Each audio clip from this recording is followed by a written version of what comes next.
Hello, good morning. Welcome to this week's update. Start off with currencies. Today, it's Monday morning, so we have had a little bit of overnight action. I wanted to wait just to see, primarily on the pound really, to see if anything in particular, any news events would sort of get it going, but we've pretty much started pretty quiet and unchanged. So this is the dollar index.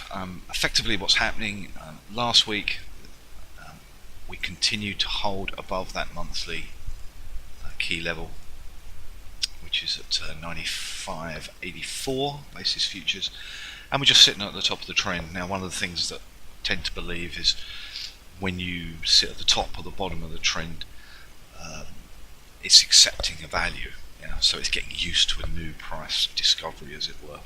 So it remains slightly bullish. If we get a daily close below that monthly level, then it will turn negative. But for the moment, still bullish. Probably getting into a really quiet time of the year. So come next year, assuming we haven't taken out that monthly, we've still got that level up there at 198.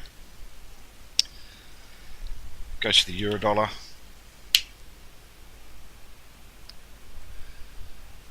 That's continued.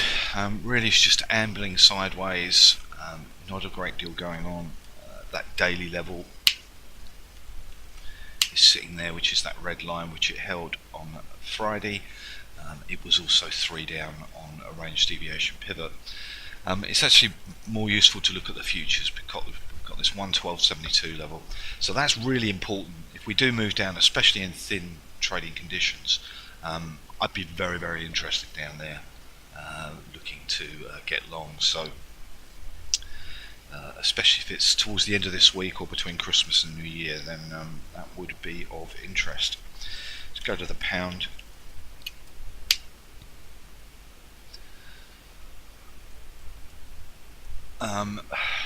Pretty choppy. It's still stuck with news events. Again, it probably makes sense to go to the futures. Got that 119.88 point on spot, just in case something silly happens. However, on futures, we have got 123.68, which is still another 300 odd away. But again, if we were to get down there and it wasn't news related or some cataclysmic piece of news, again, I'd be very interested in it down there. The yen.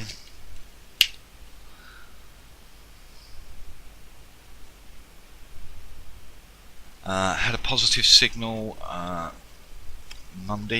Monday, and we've just edged sideways, but it's pretty quiet. Losing a bit of its sort of impotence. We are involved in Aussie Kiwi. Just explain why. The first thing was the Aussie itself. It's come down to this key level 71.59. Held it on Friday. I think the low was 57, if my memory serves me correctly. 51. So that's pretty important. Make a daily close below there and it puts it a little bit on the defensive. We do the Kiwi. That was also pretty poor, especially on Friday. It's quiet overnight. There are some big numbers on Wednesday which might get this thing going. But 66.75 below, 68.62 above. And if we put it on the cross, we had lots of reasons which I went through last week about why it was interested in getting long. We had timing signals saying that the trend had ended. Then we had this black square, which is a range relativity extreme, which is very rare. And we've edged higher, but in truth it's pretty quiet. On Friday we went just within a fraction of 3 up in the middle of the night.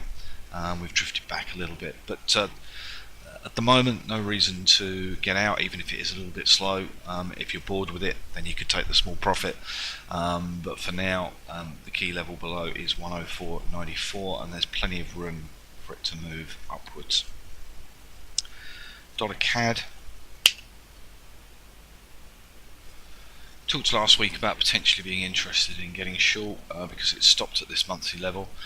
It's still respecting it, but we haven't had any signals, and now it's tending to sit at the top of the trend, which makes me I would have liked to have seen a reaction off it much quicker than what's happened, so no longer interested in that one.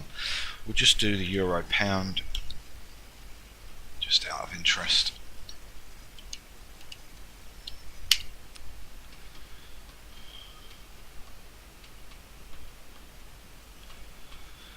had that spike higher, talked about that. Got this monthly level 9101, but again, all just subject to the news really. Okay, so that's FX. Anything major happens in thin conditions, then I will do an update. But otherwise, we'll probably shut up shop now.